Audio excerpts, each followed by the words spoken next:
Bapak-bapak, ibu-ibu, saudara-saudara kaum muslimin rahimakumullah. Di dalam kehidupan kita sebagai seorang muslim, minimal 5 kali dalam sehari semalam kita mendengar seruan untuk mendirikan solat yang disebut azan. Ada kalimat menarik di dalam kalimat azan itu, yakni seruan hayya 'alal falah, marilah menuju kepada keberuntungan, marilah meraih kemenangan. Seruan ini adalah kecenderungan dari setiap manusia, apapun warna kulitnya. Artinya, setiap orang dalam hidup selalu ingin meraih dan mencari kemenangan. Kemenangan akan melahirkan kepuasan batin, dan kepuasan batin memberikan kebahagiaan. Sedangkan kekalahan melahirkan penderitaan batin, dan penderitaan batin menjerumuskan seseorang di dalam berbagai bentuk kerugian. Jikalau inilah seruan azan, maka masalahnya ialah apa yang menyebabkan kita meraih kemenangan. Al-Quranul Karim memberikan tuntunan dan ajaran kepada kita bahwa orang-orang yang memperoleh kemenangan itu tidak lain adalah orang-orang yang bertakwa. Hanyalah mereka yang bertakwa kepada Allah Subhanahu wa ta'ala pada akhirnya akan tampil sebagai pemenang. Lalu siapa orang yang bertakwa itu? Dijelaskan dalam awal-awal Al-Baqarah, orang yang bertakwa yang akan meraih kemenangan. Pertama, allazina yu'minuna bil ghaib, yaitu orang-orang yang beriman kepada yang gaib, percaya bahwa ada alam yang gaib, alam yang abstrak, alam yang tidak bisa dijangkau oleh salah satu daripada panca indera kita. Mereka percaya dan beriman kepada adanya malaikat, beriman kepada adanya iblis dan jin, beriman kepada adanya alam kubur, beriman kepada adanya alam mahsyar, beriman kepada adanya alam akhirat, beriman kepada adanya surga dan neraka. Beriman bukan cuma sekedar beriman dalam ucapan bibir saja, tetapi beriman yang nilai iman itu mampu mewarnai gerak dan gaya hidupnya. Iman yang meresap sampai ke tulang sumsum, kemudian memberikan dampak positif di dalam kehidupan manusia. Alam, kita tahu, adalah sesuatu yang selain Allah, dan Allah bukanlah alam. Apapun namanya selain daripada Allah, itu adalah alam. Alam pada hakikatnya terbagi menjadi dua. Ada alam syahadah, alam nyata, alam konkret, alam yang bisa dijangkau oleh salah satu indera kita. Kemudian ada alam ghaib, alam yang tidak bisa dijangkau oleh panca indera kita, alam metafisika, alam abstrak, alam yang wajib kita imani keberadaannya. Kita percaya bahwa malaikat itu ada, kita percaya kepada jin, bahwa jin itu ada, kita percaya kepada adanya iblis dan setan. Bukan percaya kepada iblis dan setannya, percaya bahwa iblis dan setan itu ada. Itu termasuk salah satu daripada sifat orang yang bertakwa kepada Allah. Saudara-saudara kaum muslimin rahimakumullah, kecenderungan pembangunan yang lebih bersifat materialistis biasanya menggeser aspek kehidupan rohani. Orang berpikir empiri, dan dalam pola pikir yang demikian maka alam gaib tidak lagi mendapat perhatian. Aspek kehidupan yang bersifat rohaniah malah mulai ditinggalkan. Akibatnya terjadilah kepincangan di dalam kehidupan kita. Pernah ada satu pengalaman pribadi dalam perjalanan kembali ke tanah air. Dalam pesawat di sebelah kanan saya duduklah seorang Jerman namanya Heiner Simonsen. Iseng saya ajak kenalan, saya ajak ngobrol, saya tanya dia. Saya bilang, Mas Heiner ini, kalau pesawat yang kita tumpangi ini jatuh ke bawah, kira-kira apa yang bakal terjadi, Mas? Dia bilang, kita semua akan mati. Begitu? Iya. Oke. Apa itu mati? Tanya saya. Dia bilang, untuk tahu apa itu mati, kita harus tahu lebih dahulu apa itu hidup. Saya pikir nih bule bisa ngomong juga. Baiklah kata saya. Apa hidup menurut Anda itu? Oh, hidup itu dia bilang, kalau seluruh anggota badan kita bekerja secara normal, paru-paru memompa darah secara normal, jantung berdetak secara normal, sel-sel tubuh bekerja secara fit, dan organisme tubuh hanya mau bekerja secara normal, dia bilang, kalau kita memberi makan yang cukup, menu yang teratur, dan gizi yang lengkap. Saya bilang, kesimpulannya apa, Ner? Dia jawab, hidup adalah dari tangan ke mulut. Life is from the hand to the mouth, kata dia. Hidup adalah dari tangan ke mulut. Jadi masalah hidup tidak lebih daripada masalah isi perut. Orang pergi pagi, pulang sore, peras keringat, banting tulang, perut yang dibelain. Saya bilang, you are wrong. Sampean salah, Ner. Kamu orang Islam bukan? Bukan. Pantas. Kenapa saya salah? Dia bilang, ya jelas salah. Salahnya di mana? Kamu ini manusia. Kalau hidup cuma dari tangan ke mulut, saya bilang, kambing di kampung saya juga begitu pikirannya, Ner. Itu kambing di kampung saya, asal perutnya kenyang, sudah hidup dia. Perkara besok bagaimana, lusa prospeknya macam mana, bulan depan ada apa, kambing nggak pernah mikir. Di kampung saya kambing juga pikirannya begitu.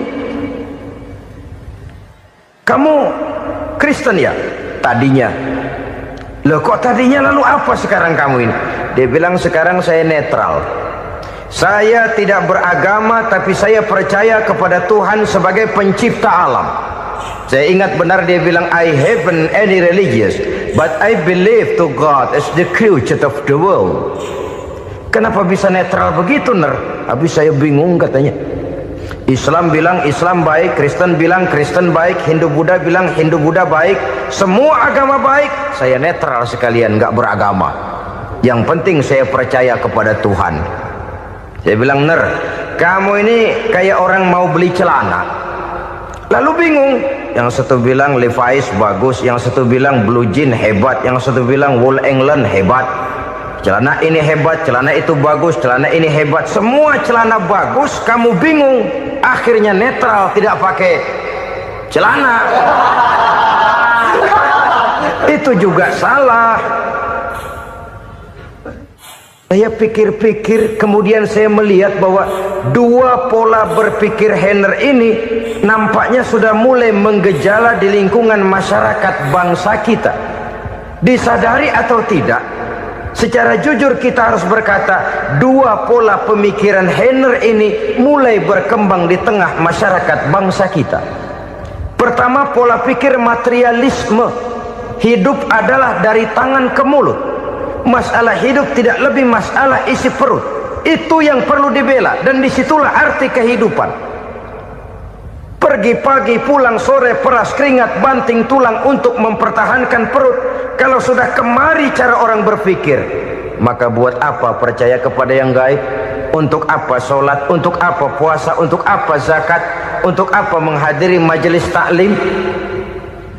Tanpa kepercayaan kepada yang gaib, hidup berjalan menurut alur empiris dan materialis.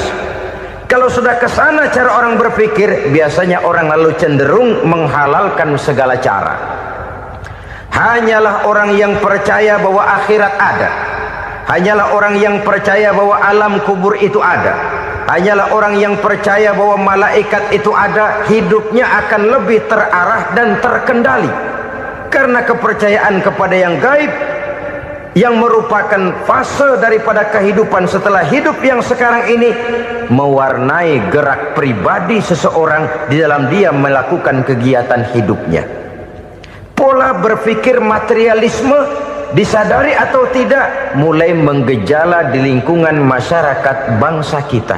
Hidup tidak lebih dari urusan tangan ke mulut, mulut ke tangan, tangan ke mulut.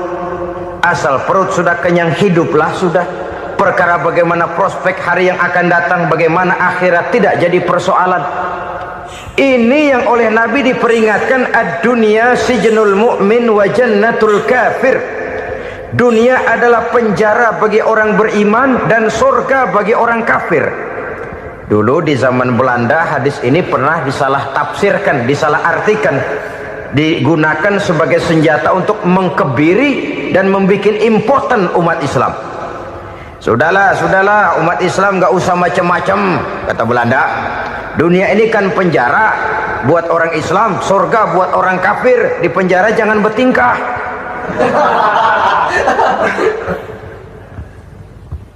Pengertiannya tidak begitu. Dunia adalah penjara bagi orang mukmin. Artinya dalam kehidupan dunia seorang mukmin tidak bebas memperturutkan hawa nafsunya. Di penjara hawa nafsunya itu. Sebaliknya surga bagi orang-orang kafir. Buat orang kafir surgalah dunia ini. Mereka bebas memperturutkan hawa nafsunya, dilarang tidak terlarang, dicegah pun tidak tercegah. Mereka hidup menurut alur bisikan nafsu mereka sendiri. Kemudian bila ajal datang, maut merenggut nyawa, selesailah surganya sampai di situ. Maka bagi orang-orang yang tidak percaya kepada adanya akhirat, kepada adanya alam gaib, surganya sebatas umurnya. Sekali lagi, surganya sebatas umurnya. Bila umur selesai, ajal pun datang merenggut nyawa, selesailah sudah surganya sampai di situ. Alangkah pendeknya perjalanan orang-orang yang tidak percaya kepada alam gaib ini. Bagi kita mukmin, jikalau kita mampu memenjarakan hawa nafsu, kita bisa bahagia di dunia ini. Dan Islam memang tidak menyuruh kita sengsara di dunia. Raih dunia, kejar dunia, gapai dunia sebagai alat untuk mencapai kebahagiaan di akhirat nanti. Hidup adalah satu perjalanan panjang yang terbentang sejak kita terlahir dari alam rahim sampai kepada alam akhirat nanti. Andai kata kita gagal meraih kebahagiaan di dunia, toh kita masih punya akhirat. Tapi jangan jadi dalil yang melemahkan semangat. Biarin dah kita di dunia kebelangsak, yang penting akhirat. Akhirnya dunia benar-benar kebelangsak. Bagaimana dunia ini bisa kita raih, dan bagaimana meraih dunia untuk menunjang kepentingan akhirat nanti. Yang kedua, dari pikiran Heiner yang saya lihat menggejala di lingkungan masyarakat bangsa kita, timbulnya manusia-manusia netral. Seolah-olah Tuhan yes, agama no. Sama Tuhan percaya, agama ogah. Tuhan ngangguk, giliran agama godeng. Padahal hampir dalam setiap ayat dalam Quran, kata-kata amanu biasanya bergandeng dengan wa amilus sholihat. Iman dan amal soleh. Ini sebagai isyarat Tuhan dan agama jangan pernah dipisah-pisah. Apabila kita bertuhan, maka kita harus beragama. Apabila kita beragama, maka agama itu harus bersumberkan dari Tuhan yang kita imani itu. Tidak mungkin kita pisah, Tuhan yes, agama no. Sama Tuhan percaya tapi agama bikin sendiri. Sembayangnya cukup bengong 2 jam madep ngulon.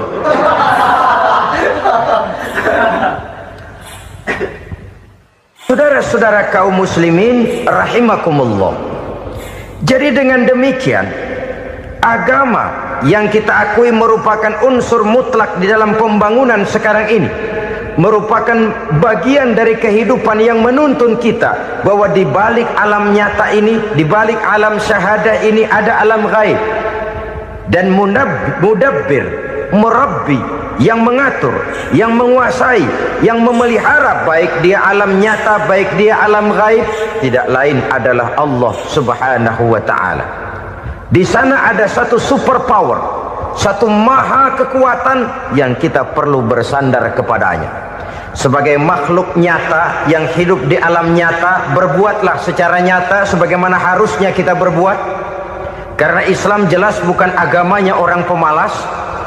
Islam jelas bukan agamanya orang yang mengajarkan setelah selesai sholat boleh duduk, nggelenggem ayam-ayam, ndelohom, menghitung bintang di langit sambil menunggu keajaiban. Tidak. Islam adalah agama yang mengajarkan apabila sholat sudah selesai kamu kerjakan, bertebaranlah di permukaan bumi, cari karunia Tuhanmu. Jangan hidup berpangku tangan menunggu keajaiban, karena hidup bukan undian. Jangan berharap untung besar tanpa mau peras keringat.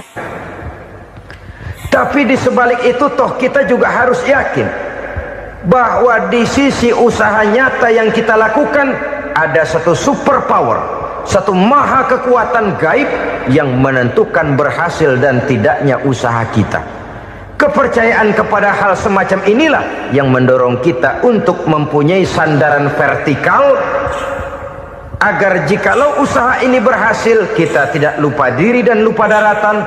Jikalau usaha ini gagal, kita tidak putus asa dan buruk sangka, tidak cupik pandangan dan sempit hati, tapi mampu melihat persoalan dengan kacamata putih sambil husnuzon kepada Allah Subhanahu wa ta'ala. Kita percaya malaikat itu ada yang namanya Raqib dan Atid, mengawasi gerak hidup kita sampai kepada gerak hati kita. Ini memberikan sugesti agar kita berhati-hati, tidak sejengkal tanah pun kita bisa berlindung dari pengawasan Raqib dan Atid. Ada Munkar Nakir yang akan menyoal kita di alam kubur. Ada malaikat Malik, penjaga neraka. Ada malaikat Ridwan yang menjaga surga. Kita percaya kepada adanya jin, kita percaya kepada adanya setan, iblis. Percaya kepada adanya, bukan mempercayai si setan, si iblis lalu menjadikannya sebagai teman. Tidak. Percaya bahwa mereka itu ada dan merupakan makhluk Allah yang gaib yang diciptakan Allah Azza wa Jalla. Kepercayaan kepada alam gaib memberikan motivasi terhadap gerak lahir manusia, sehingga dengan motivasi kepercayaan kepada yang gaib, gerak lahir jadi lebih terarah, jadi lebih terpelihara. Pernah seseorang bertanya, "Pak, apakah adanya akhirat bisa dibuktikan secara ilmiah?" Saya bilang tidak bisa, tidak bisa. Kenapa? Karena yang berangkat nggak pernah pulang kemari lagi. Kalau dia pulang kemari bisa kita tanya bagaimana enak di sono. Cuma secara moral saya katakan, lebih beruntung orang yang percaya kepada akhirat daripada yang tidak. Sekarang saudara percaya akhirat ada, lalu saudara baik-baik di dunia, sholat, puasa, zakat, menolong orang lain, menebarkan kebajikan. Saudara mati, andai kata akhirat tidak ada, toh dalam hidup saudara sudah berbuat baik, paling tidak nama saudara akan dikenang sebagai orang baik. Sebaliknya, saudara percaya, kata saya, bahwa akhirat tidak ada, lalu hidup semau-maunya, tenggelam dalam maksiat dan munkarat, menentang Allah, tidak mau ruku dan sujud, lalu saudara mati, kemudian akhirat ada, ayo mau apa? Bekal tidak punya. Jadi secara moral lebih beruntung orang yang percaya kepada adanya akhirat daripada yang tidak percaya. Dan itu alam gaib yang tidak bisa dibuktikan secara eksat. Jangankan untuk membuktikan seperti itu, dalam kehidupan sehari-hari saja yang kita rasakan tidak selalu berbentuk toh. Angin, bagaimana sih bentuknya angin? Kita tidak tahu. Merah, buktinya kalau dikerok merah. Yang merah itu kulit, yang kulit kita bukan anginnya. Sakit, rasa sakit itu ada, tapi bagaimana bentuk sakit kita nggak pernah tahu. Kalau kita makan cabai pedas, bagaimana bentuk pedas itu tidak ada, tapi rasa ada. Bentuk pedas hijau, cabenya bukan pedasnya. Tidak semua yang kita rasakan bisa kita gambarkan dalam bentuk yang konkret. Oleh karena itu, sekali lagi bahwa kepercayaan kepada alam yang gaib mampu memberikan satu sugesti yang menata kehidupan seseorang lebih lurus, lebih terarah, dan lebih terkendali. Maka wajar kalau kepercayaan kepada yang gaib mengantarkan seseorang untuk meraih kemenangan. Kenapa? Dia percaya kepada yang gaib, bahwa akhirat ada, bahwa alam kubur ada, bahwa pertanggungan jawab itu ada. Maka dia lalu tidak hidup saenae udele dewe, itu loh. Tidak hidup menurut seleranya sendiri, terarah, teratur. Ini cirinya yang pertama. Orang bertakwa yang akan meraih kemenangan, mereka beriman, mereka percaya kepada yang gaib. Bahkan hal-hal konkret saja selalu berangkat dari yang gaib. Saudara-saudara, para remaja, para pemuda sekarang ini tidak pernah tahu toh siapa yang akan jadi teman hidup saudara. Kita bisa saja ngerancang, mentargetkan, tapi toh akhirnya yang namanya jodoh bukan kekuasaan kita. Rezeki di luar kemampuan kita. Begitu juga ajal, maut, jodoh, ajal adalah contoh-contoh konkret bahwa pada akhirnya yang gaiblah yang menentukan. Bertahun-tahun ngelancong, emang jodoh seret, nggak jadi.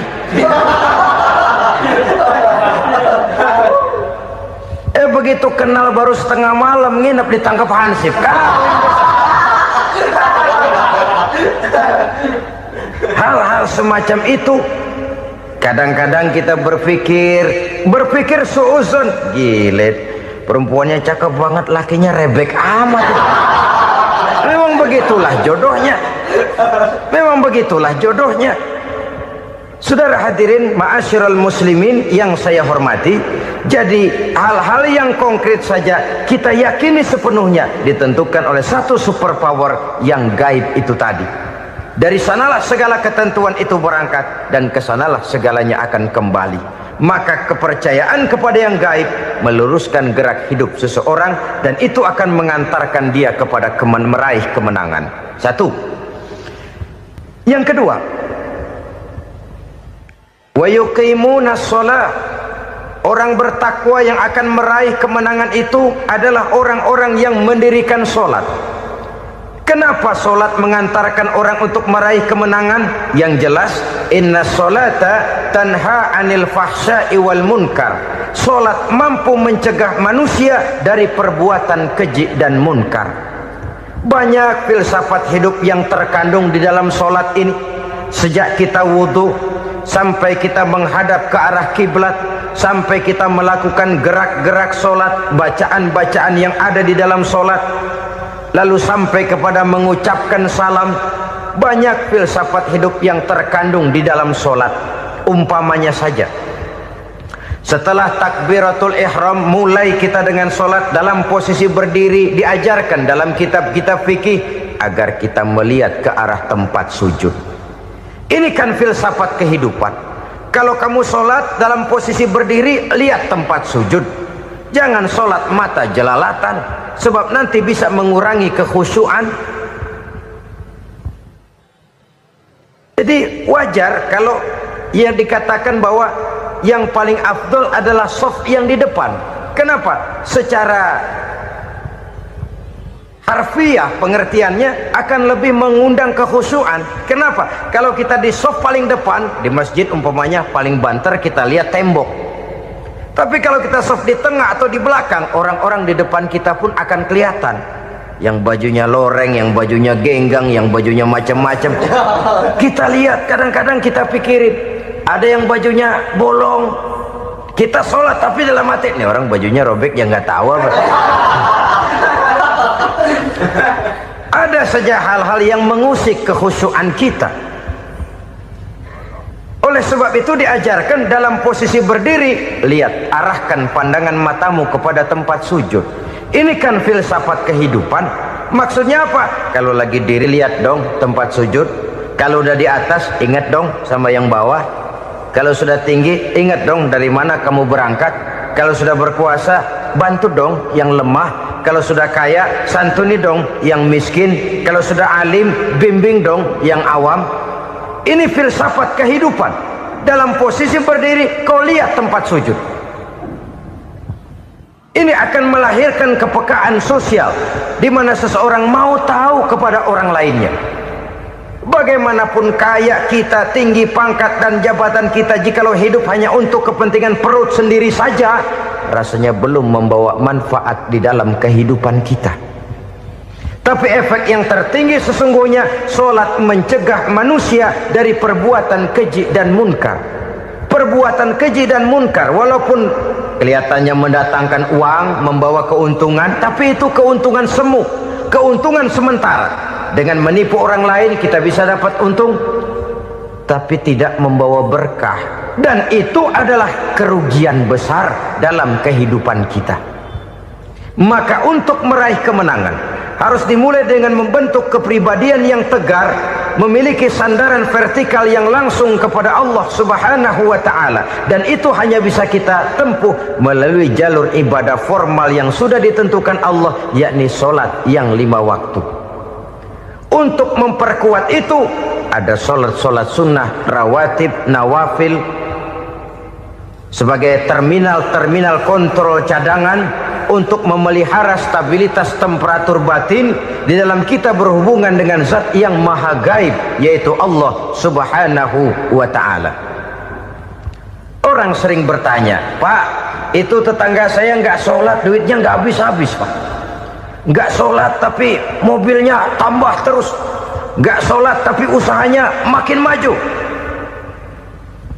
Tapi di sisi lain ada orang yang rajin sholat, rezekinya butak bener,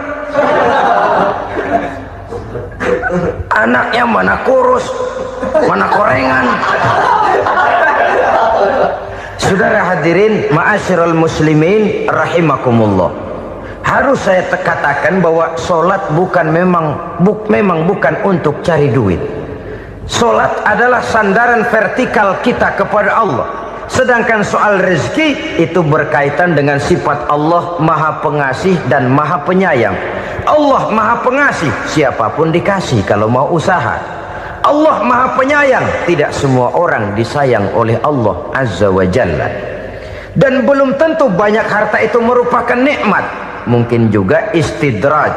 Artinya istidraj itu dikasih tapi diambulin, kalau bahasa Betawinya itu. Dikasih tapi diambulin, itu bukan merupakan nikmat sesungguhnya, lebih merupakan azab dari Allah Subhanahu wa ta'ala.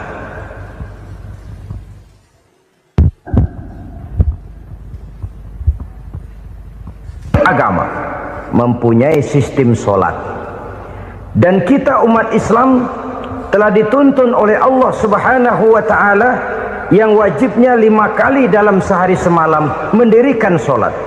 Dan itu tentu berada dalam jangkauan kemampuan manusia. Pada awalnya barangkali kita memang merasa solat itu satu kewajiban, tapi semakin kita hayati makna, manfaat dan filsafat yang terkandung di dalam ajaran solat, semakin sampai kita kepada keyakinan bahwa solat adalah keperluan kita. Sehingga pada waktu tertentu dinilai puncaknya, kita tidak lagi akan berkata saya wajib sholat, tapi kita akan berkata saya perlu sholat. Kalau kita sudah merasakan itu adalah keperluan kita, nah di sanalah kita baru akan merasakan ruginya kalau hal itu tidak kita laksanakan. Sepanjang kita masih berkata saya wajib sholat, kita akan lebih merasakan dia sebagai beban ketimbang sebagai keperluan. Yang jelas Allah tidak memerlukan ibadah yang kita laksanakan ini. Dengan kata lain, andai kata satu dunia penuh ini orang tidak ada yang sholat satu pun, Allah tidak akan turun dari jabatan Tuhan. Jangan lalu berpikir kalau kita ngambek se-RW kagak sembahyang Tuhan tekor kali ini ya. Tentu tidak. Itu perlunya kita, bukan perlunya Allah. Dan pada induknya kita akan berkata, saya perlu agama. Kalau secara induk kita sudah memerlukan agama, maka konsep-konsep yang ada di dalam ajaran agama itu pun adalah juga merupakan keperluan kita. Baik dia bernama sholat, baik dia bernama puasa, baik dia bernama zakat, baik dia bernama haji, seluruhnya adalah keperluan kita. Dan sesuatu yang kita perlukan apabila tidak kita laksanakan akan melahirkan kerugian di dalam kehidupan. Jangan heran kalau kita membaca riwayat perjalanan hidup para salafus soleh, orang-orang soleh. Ada yang tahajud sampai 100 rakaat, ada yang sholat malam kakinya sampai bengkak. Kita sekalinya bengkak biri-biri. Ada yang sholat membaca surah dalam Al-Quran sampai khotam Quran. Kok mau? Mereka sudah merasakan itu keperluan. Itu saja soalnya. Satu saat pun jikalau kita merasa bahwa itu keperluan saya, kita pun akan melaksanakan seperti itu. Keperluan saya dalam kehidupan. Inilah yang kedua. Yang ketiga, orang bertakwa yang akan meraih kemenangan itu, wa mimma razaqnahum yunfikun. Mereka membelanjakan sebagian daripada rezeki yang diberikan Allah kepada mereka. Mereka infakkan di jalan Allah. Ada satu dialog menarik. Satu hari seorang anak muda bertemu dengan seorang kakek-kakek yang sudah dikenalnya baik. Bertanyalah anak muda ini, "Kek, umur kakek berapa tahun?" 15 tahun, kata si kakek. "Anak kakek berapa orang?" 1. "Harta kakek berapa banyak?" 15 juta. Si anak muda ini bengong, lalu protes, "Kok kakek bohongin saya?" "Kenapa?" "Saya tahu umur kakek 70 tahun. Kenapa ngaku 15? Saya tahu anak kakek 5. Kenapa bilang 1? Saya tahu kakek miliuner, miliaran uang kakek. Kenapa ngaku cuma 15 juta? Begini, kata si kakek tadi. Benar, umur saya 70 tahun. Tapi dari umur yang 70 tahun itu baru 15 tahun terakhir ini saya merasakan ibadah kepada Allah. Meninggalkan maksiat, jauh dari segala macam munkarat. Maka yang 15 tahun inilah yang benar-benar saya rasakan sebagai umur saya. Benar anak saya 5, tapi yang 4 susah diatur. Cuman 1 rasanya nih yang bakal jadi si buah hati belahan jantung pelanjut cerita penerus sejarah. Cuma 1 ini yang saya harapkan, yang akan jadi anak soleh, yang akan membuat saya menerima pensiunan pahala. Kalau yang 4 apek dah, nggak ada harapan. Yang 1 nyekek botol melulu. Oh begitu, iya. Lalu kenapa kakek bilang harta kakek cuma 15 juta padahal saya tahu kakek uangnya miliaran, depositonya banyak? Ya karena 15 juta itulah yang saya ingat yang pernah saya belanjakan di jalan Allah. Saya merasa itulah harta saya yang sebenarnya. Yang miliaran yang saya simpan di bank kelak kalau satu saat saya mati akan jadi rebutan di antara anak-anak saya. Iya kalau anak saya soleh kayak yang 1 ini. Kalau yang 4 tadi udah tulen dia bakal berantem dah berebut tuh. Jadi 15 juta yang saya belanjakan di jalan Allah inilah yang saya merasakan benar-benar harta saya yang sesungguhnya. Dialog ini patut menjadi bahan renungan kita bersama. Diberikan kita umur 40, 50, 60, 70, 80. Berapa tahun dari umur yang diberikan itu yang jalan mulus, yang kita gunakan untuk melaksanakan ibadah? Banyak harta kita simpan di bank, di lemari, di dompet, di tas. Tapi berapa yang sudah kita depositokan di jalan Allah yang akan menemani kita di hari kita kembali nanti? Maka orang bertakwa yang akan meraih kemenangan, wa mimma razaqnahum yunfikun, mereka membelanjakan sebagian dari rezeki yang diberikan Allah di jalan Allah subhanahu wa ta'ala. Ma'asyiral muslimin rahimakumullah, zahirnya memang kita memberikan kepada orang lain, tapi hakikatnya kita menyimpan untuk diri kita sendiri. Kita memberikan kepada yatim piatu 25.000, zahirnya kita memberikan si yatim, hakikatnya kan kita cuma nyimpan. Saya berikan, titip kepadamu, ini untuk saya di akhirat. Kau boleh belikan baju, kau boleh belikan untukmu makan, kau boleh bayarkan sekolahmu, ini untuk saya. Hakikatnya kita nyumbang masjid 1 juta, zahirnya kita berikan kepada panitia masjid, tapi hakikatnya kan cuma titip 1 juta ya, untuk saya di alam kubur nanti. Silahkan kau boleh belikan semen, ini uang, belikan besi, belikan pasir, saya cuma sekedar titip untuk kepentingan saya. Hakikatnya kita cuma sekedar menitip. Sebagaimanapun pada hakikatnya, apapun yang kita miliki dalam kehidupan kan cuma sekedar hak guna pakai, bukan hak milik mutlak. Harta kita, rumah kita, kendaraan kita, kebun kita, pabrik kita, hak guna pakai saja. Hak milik mutlak cuma untuk Allah subhanahu wa ta'ala.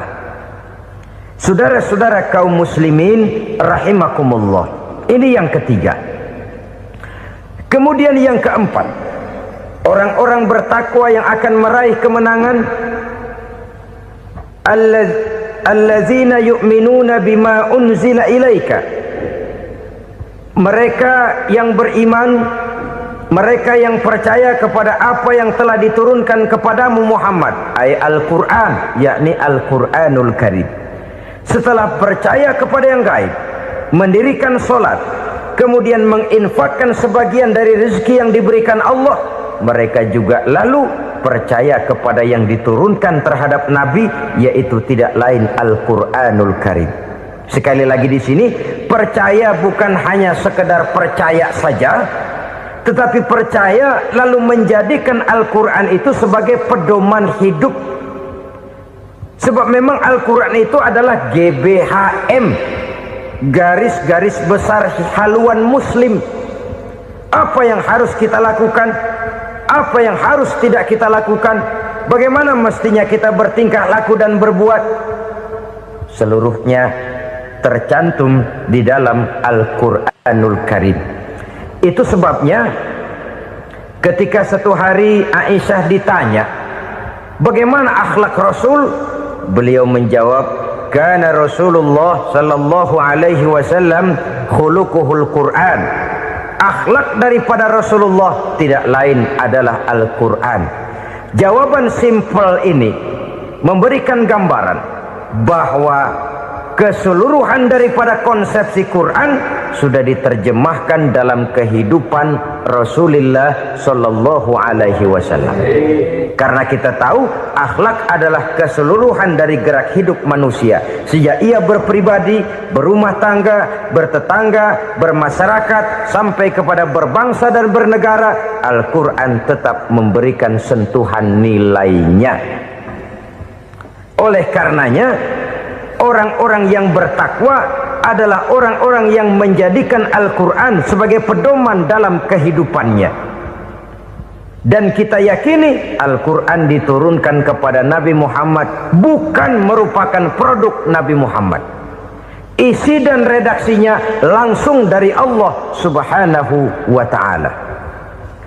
Kemudian cirinya yang kelima, orang bertakwa yang akan meraih kemenangan itu, wa ma unzila min qablika.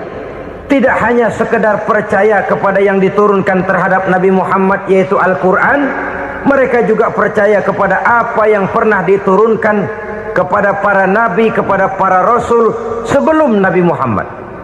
Percaya kepada adanya suhuf, percaya kepada adanya Taurat, percaya kepada adanya Injil, percaya bahwa Allah dahulunya sudah menurunkan Taurat kepada Musa, percaya bahwa Allah sudah menurunkan Injil kepada Isa, percaya Injil ada, Taurat ada, diturunkan Allah untuk Isa dan Musa, tetapi tidak wajib mengamalkannya karena kita sudah diberikan Al-Quranul Karim. Ini yang perlu saya garis bawahi. Kita percaya Allah telah menurunkan Injil dahulu kepada Isa. Kita percaya bahwa Allah telah menurunkan Taurat dahulunya kepada Nabi Musa. Kadang-kadang ini dijadikan dalih, dikacaukan pengertiannya. Quran saja mengajarkan bahwa orang yang bertakwa harus percaya kepada Injil, maka pakailah Injil. Apalagi kalau ayat sebelumnya ditilap, dihapus, dihilangkan, Injilnya yang ditekankan, maka akan terjadilah penekanan yang salah arah. Karena salah arah akhirnya bisa merusak dan menghancurkan akidah. Ketika Rasul suatu saat pernah ditanya orang, "Ya Rasul, bagaimana sikap kita sebagai muslim terhadap Injil yang ada sekarang?" Beliau menjawab, "La tukadzibuhu jami'an wa la tusaddiquhu jami'an." Jangan didustakan seluruhnya, jangan juga dibenarkan semuanya. Artinya, ini sudah merupakan gambaran dari Rasul bahwa dalam Injil yang ada sekarang masih ada ajaran-ajaran tauhid yang dibawa oleh Nabi Isa dan diajarkan kepada umatnya. Tapi juga dalam Injil yang sekarang ini sudah terkena intervensi dan investasi manusiawi. Karena itu Rasul menyimpulkan, la tukadzibuhu jami'an wa la tusaddiquhu jami'an. Jangan didustakan semua, jangan dibenarkan seluruhnya. Kita memang percaya Allah telah menurunkan Injil kepada Nabi Isa dulu, tapi kita tidak wajib mengamalkan Injil. Kita percaya Allah telah menurunkan Taurat kepada Nabi Musa, tapi kita tidak wajib mengamalkan kitab ajaran Taurat. Yang wajib kita percayai dan kita amalkan hanyalah Al-Quranul Karim. Kenapa? Oleh karena baik yang ada di dalam Taurat, baik yang ada di dalam Injil, tentu tercakup di dalam Al-Quran sebagai kitab terakhir yang diturunkan oleh Allah Subhanahu wa Ta'ala. Dan itu wajar. Kalau seorang pejabat mau mengeluarkan satu keputusan baru, tentu dia harus meninjau keputusan-keputusan lama. Andai kata dianggap tidak berlaku, dianggap tidak relevan lagi, maka keputusan-keputusan lama itu tentu sudah dianggap tidak berlaku. Sebagian daripada aturan-aturan dalam keputusan lama yang masih dianggap relevan tercantum dalam keputusan baru yang wajib diamalkan. Begitulah hubungannya antara Al-Quran, Taurat, Zabur, dan Injil. 4 kitab samawi yang diturunkan Allah masing-masing kepada Zabur untuk Nabi Daud, Taurat untuk Nabi Musa, dan Injil untuk Nabi Isa alaihi wassalatu wassalam. Ketiga-tiga kitab itu kita percayai adanya. Kita yakini Allah telah menurunkan Zabur, Taurat, dan Injil, tapi kita tidak wajib mengamalkannya. Yang wajib kita mengamalkannya sekarang ini tidak lain hanyalah Al-Quranul Karim saja, karena ia mencakup apa yang ada di dalam Zabur, apa yang ada di dalam Taurat, dan apa yang ada di dalam Injil. Keotentikannya bisa dipertanggungjawabkan. Ya, tapi kan Nabi Muhammad sudah mati 14 abad yang lalu, dan di zaman beliau Al-Quran kan belum dikodifikasikan, belum ditulis. Bagaimana keotentikannya bisa dipertanggungjawabkan? Mudah saja. Allah berjanji, inna nahnu nazzalna dzikra wa inna lahu lahafizun. Kami yang menurunkan Al-Quran dan kami yang akan menjaga dan memeliharanya. Allah turunkan Quran, Allah menjaganya. Bagaimana cara Allah menjaga Al-Quran itu? Banyaknya orang-orang yang hafaz Al-Quran. Hafaz Al-Quran 30 juz, 114 surah, 6.666 ayat. Sehingga jangankan satu kata, jangankan satu ayat, satu kalimat saja berubah sudah akan timbul reaksi dan mudah dimengerti. Kenapa? Banyak orang-orang yang hafaz Al-Quran. Sedangkan pada setiap akhir tahun biasanya malaikat Jibril selalu mengadakan checking terhadap ayat-ayat yang diturunkan pada waktu itu. Di zaman Nabi sendiri sudah ada usaha kodifikasi. Dan yang lebih luar biasa lagi, sampai hari ini tidak seorang pun mampu membuat satu ayat saja semacam Al-Quran. Ke bahasa manapun dia diterjemahkan, naskah aslinya tetap ikut, rujukan dasarnya tetap ada. Berdasarkan itu, maka tidak mungkin terjadi penyelewengan terhadap atau pemalsuan terhadap ayat-ayat Al-Quranul Karim. Kesuciannya, keotentikannya, kemurniannya bisa dipertanggungjawabkan. Ma'asyiral muslimin rahimakumullah. Oleh karenanya, konsepsi dasar daripada ajaran Islam ini memang tidak lain adalah Al-Quran dan Sunnah. Isi daripada agama Islam yang merupakan iman, Islam dan ihsan, konsepsi dasarnya tidak lain adalah Al-Quran dan Sunnah Rasulullah Sallallahu Alaihi Wasallam. Maka yang kita perlukan sekarang ini adalah terjemahan Al-Quran di dalam kehidupan kita. Dengan demikian, maka gaya kehidupan yang lebih Qurani itulah yang kita dambakan. Kita perlu memang terjemahan Quran dalam bahasa Inggris, dalam bahasa Belanda, dalam bahasa Jepang, tapi yang lebih kita perlukan adalah terjemahan Quran di dalam kehidupan kita. Konsekuen, tidak memanipulasi, ringan sama kita jinjing, berat sama kita pikul. Jangan kalau lempengan ayat Quran tuh kira-kira enak diamalin, keras teriakan kita. Giliran kira-kira ayat Quran itu mukul kepala kita sendiri, diam kita. Itu ciri yang pernah disindir Allah dalam awal-awal Baqarah juga. Ciri beragamanya orang yang munafik. Kullama adha'a lahum masyawfih, kata Allah. Wa iza azlama alaihim qamu. Apabila terang mereka jalan, apabila gelap mereka berhenti.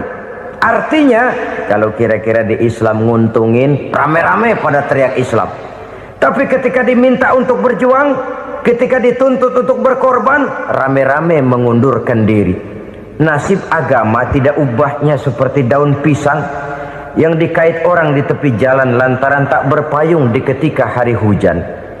Manakala hujan usailah sudah, daun itu pun dicampakkan di tepi jalan, diinjak pula orang nan lalu. Artinya, orang menjadikan agama cuma sebagai lipstick, decoration only, tidak konsekuen. Hanya pada saat-saat kelihatannya Islam membawa keuntungan, rame-rame orang teriak-teriak tentang Islam. Tapi jikalau diminta berjuang, jikalau dituntut untuk berkorban, biasanya rame-rame juga mengundurkan diri. Jangan heran kalau mayoritas hitungan kita, tapi minoritas peranan kita. Kuantitas kita dalam jumlah, tapi dalam kualitas kita lebih sering jadi penonton daripada jadi pemain. Padahal itu sangat tidak boleh terjadi. Umat Islam di Indonesia harus bangkit. Umat Islam di Indonesia harus sadar akan keberadaannya. Tidak boleh hanya jadi penonton berpangku tangan, karena memang agama kita juga mengajarkan untuk konsekuen di dalam menjabarkan ajaran-ajaran daripada agama kita. Kita sering jatuh menjadi umat yang lemah oleh karena kita ini tidak pandai menggalang kebersamaan yang diakibatkan tidak konsekuennya kita. Diistilahkan bahwa umat Islam di dalam menggalang kebersamaannya itu harus seperti orang main sepak bola. Saudara-saudara kan tahu orang main sepak bola itu. Orang main sepak bola, kalau pertandingan belum dimulai sih silakan saja kumpul di luar lapangan, atur strategi yang baik. Tapi kalau pertandingan sudah dimulai, turun ke lapangan hijau, jangan kumpul terus. Ada sepak bola gotong royong, mundur-mundur rame-rame, depan ke depan kumpul melulu mainnya. Kalah. Orang main sepak bola itu ya harus ada penyerang tengah, harus ada penjaga gawang, harus ada strikernya, harus ada kiri luarnya, kanan dalamnya yang jadi backnya. Posisi boleh bermacam-macam, tapi yang penting saling ngoper untuk menggolkan gawang lawan. Begitulah umat Islam ini. Boleh ada yang jadi pejabat, boleh ada yang jadi pengusaha, boleh ada yang jadi petani, silakan ada yang jadi seniman, ada yang jadi penyair, ada yang jadi artis sekalipun. Tapi kalau sudah berhasil menguasai bola, jangan lupa operannya. Operan itu yang langka. Kita ini muslim kadang-kadang kalau sudah memegang menguasai bola, kalau belum mau mampus, belum mau ngoper. Nanti kalau sudah nggak punya bola, baru mau ngoper. Kalau sudah dengar-dengar mau dekat pensiun, baru mau jihad, baru mau berjuang, baru mau ngurus pesantren. Tanda tangan sudah tidak laku, memo sudah tidak dihargai, baru mau berjuang. Kemarin kemana mas? Kita tidak pandai memanfaatkan posisi. Dengan kata lain, kalau kembali kepada persoalan kita, konsekuensi kita terhadap agama yang kita anut ini belum ideal. Kita masih lebih sering berislam ini pada saat-saat yang menurut perhitungan kita membawa keuntungan. Tapi kalau diminta berjuang, dituntut berkorban, yang itu pun hakikatnya adalah untuk kepentingan kita juga. Allah tidak pernah menuntut kita untuk jihad bagi kepentingan Allah, itu tidak. Berjuang menegakkan agama Allah, apakah untuk kepentingan Allah? Tidak, untuk kepentingan kita. Sebab nilai-nilai jihad itu pada akhirnya akan membawa kita kepada suatu kebahagiaan. Setidaknya kalau tidak di dunia, tentu di akhirat sebagai syahid. Oleh karena itu, pada bagian akhir ini saya ingin mengajak, marilah kita konsekuen. Sekali kita berkitabkan Al-Quranul Karim, mari dia kita jadikan pedoman. Jangan cuma kita jadikan sebagai penghias dinding, pelengkap rumah, bahwa di rumah kita ada Al-Quran, tapi yang baca kecoa. Habis pada bolong tuh Quran. Yang penting kan punya Quran. Ditaruh di pintu rumah, biar apa? Biar kuntilanak kagak masuk katanya. Ya apa itu nasib Quran, cuma kerjanya jaga pintu, ngusir kuntilanak, ngusir memedi. Bagaimana kita hidup menurut tuntunan Al-Quran? Kadang-kadang tidak pernah menjadi masalah bagi kita. Maka bagaimanakah Al-Quran akan mungkin membawa keberkahan dalam hidup kalau ajarannya kita injak-injak dalam keseharian kita? Mewujudkan gaya hidup yang lebih Qurani, itulah yang akan kita rintis di dalam kehidupan kita, bertahap, step by step, menurut kemampuan yang ada pada kita. Jika jalan ini tidak bisa kita selesaikan, percayalah akan ada generasi penerus yang akan melanjutkan usaha dan cita-cita mulia itu. Jadi percaya kepada Taurat, percaya kepada Injil, sekedar percaya Allah dahulunya sudah menurunkan itu, tapi kita tidak wajib mengamalkannya. Kenapa? Generasi Injil masa berlakunya sudah kedaluarsa. Taurat masa berlakunya sudah kedaluarsa. Injil pernah berlaku untuk orang Nasrani di zaman Nabi Isa. Taurat pernah berlaku untuk orang Yahudi di zaman Nabi Musa. Setelah generasinya berlalu, datang Rasul penutup yang membawa Al-Quranul Karim, maka Al-Quran itulah yang berlaku menjadi pedoman sampai hari akhir nanti. Jangan jauh dari Al-Quran, karena apabila ini kita lakukan, maka kita akan kembali kepada satu gaya hidup yang jauh dari tuntunan agama, dan itu artinya kita akan semakin jauh untuk meraih kemenangan. Saudara-saudara kaum muslimin rahimakumullah. Yang keenam, yang terakhir, orang-orang bertakwa yang akan meraih kemenangan itu wabil akhirati hum yuqinun. Mereka percaya, mereka yakin seyakin-yakinnya akan adanya hari akhir,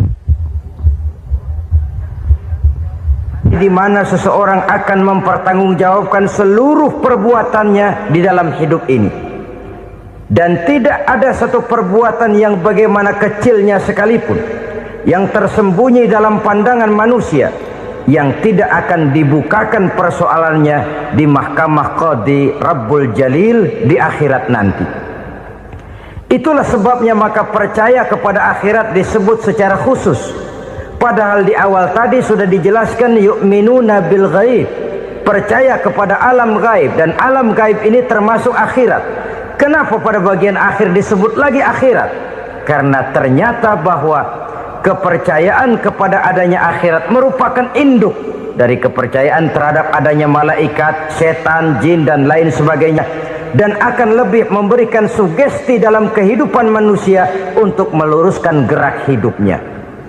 Jikalau suatu saat tergerak hati akan berbuat kejahatan, ingin mencuri, sadarlah, awas ada akhirat.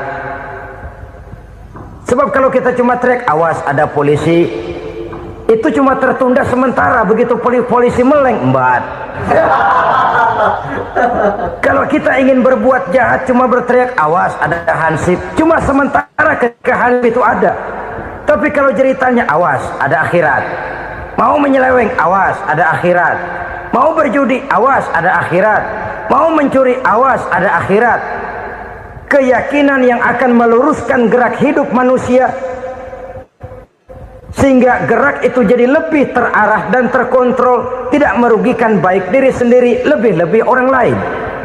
Ternyata bahwa kepercayaan kepadanya adanya hari akhirat sanggup menjadi sumber daya kontrol dari kehidupan manusia, sehingga ia tidak terjebak dalam perbuatan maksiat dan munkarat.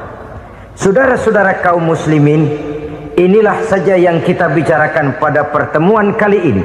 Semoga Allah subhanahu wa ta'ala memberikan kekuatan zahir dan batin kepada kita untuk dapat meraih kemenangan dengan beriman kepada yang gaib, mendirikan solat, membelanjakan sebagian dari rezeki yang diberikan Allah, percaya kepada Al-Quran, beriman kepada kitab-kitab yang diturunkan sebelum Al-Quran, lalu meyakini adanya hari akhirat. Terima kasih.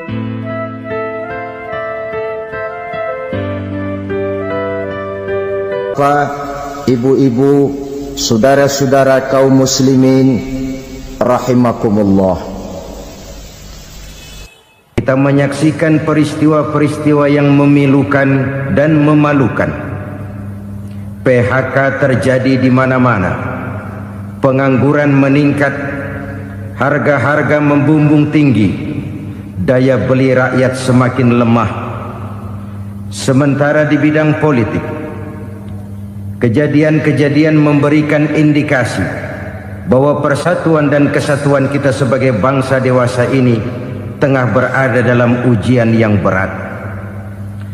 Pada jumpa kita kali ini, tanpa bermaksud untuk mencari kambing hitam dari bencana yang kita hadapi, saya ingin menyampaikan sebuah hadis yang diriwayatkan oleh Imam At-Tabarani dari Ibnu Abbas, bahwa Rasulullah sallallahu alaihi wasallam bersabda, khamsun bi khamsin, ada 5 perkara yang dapat menimbulkan 5 macam bencana.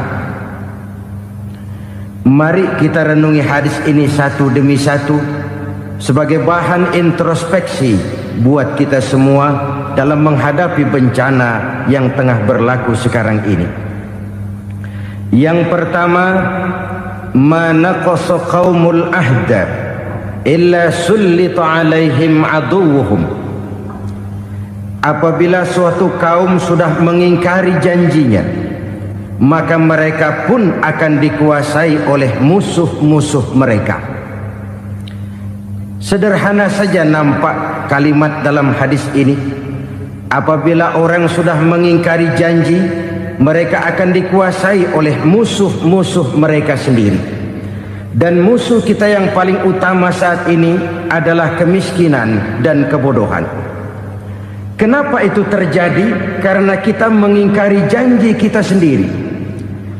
Di saat awal-awal berdirinya Orde Baru, kita pernah berjanji untuk melaksanakan Pancasila dan Undang-Undang Dasar 45 secara murni dan konsekuen. Kita berjanji bahwa kita akan menegakkan pemerintah yang bersih dan berwibawa. Itu semua pada permulaannya. Waktu demi waktu berjalan, kita lupa dengan janji yang kita ucapkan itu. Ketuhanan yang Maha Esa kita ucapkan, tapi kesetanan yang luar biasa yang kita lakukan. Kemanusiaan yang adil dan beradab yang kita dengungkan, tetapi kemanusiaan zalim dan biadab yang kita praktekkan. Sederhana saja saudara, hampir setiap pejabat pada posisi-posisi kunci, di awal-awal ia memangku jabatan itu, biasanya ia mengucapkan sumpah dengan lafaz demi Allah, bahwa dalam melaksanakan jabatan ini saya tidak akan menerima hadiah atau pemberian dalam bentuk apapun. Itu pada permulaannya. Lama-lama rupanya hadiah itu asik juga, mulai diterima. Lama-lama dirasa kurang, mulai menagih. Dan akhirnya terjadilah praktek yang disebut suap menyuap, semir menyemir, dan lain sebagainya. Kalau ini sudah menjadi kenyataan, bagaimana kita mau menegakkan pemerintah yang bersih dan berwibawa? Undang-Undang Dasar 45 menyatakan bahwa bumi, air, dan seluruh kekayaan negara dikelola oleh negara bagi sebesar-besar kemakmuran rakyat. Yang terjadi adalah bahwa kita merasa mewakili rakyat untuk menikmati harta dan kekayaan negara, sehingga rakyat banyak tidak bisa ikut menikmatinya. Menumpuklah harta itu sehingga terjadilah pepatah, gunung ditimbun, sumur digali. Yang kaya semakin kaya, yang miskin semakin terpuruk. Kita ingkar dengan janji yang kita ucapkan di awal-awal kita bergerak. Kita ingkar dengan janji pada saat kita mengatakannya dengan menyebut nama Allah, dengan mempertaruhkan nama Tuhan. Sehingga pada akhirnya jabatan pun mengalami tender. Sudah menjadi rahasia umum. Orang mau jadi lurah mesti mengeluarkan uang. Mau jadi camat mesti mengeluarkan uang. Mau jadi wali kota, bupati, bahkan gubernur, itu ada pasarannya. Secara logika, kalau orang memperoleh satu jabatan karena banyak mengeluarkan uang, tentu pada saat ia mengeluarkan uang, ia sudah punya pemikiran, modal pasti pulang, modal pasti kembali. Kalau orang memperoleh suatu jabatan karena banyak mengeluarkan uang, maka langkah pertama yang dia lakukan setelah memangku jabatan itu ialah bagaimana uang bisa kembali, bagaimana modal bisa pulang. Kalau modal sudah pulang, pikiran berikutnya bagaimana supaya dapat untung. Lalu kapan mau bekerja untuk kepentingan rakyat? Itu nomor 18.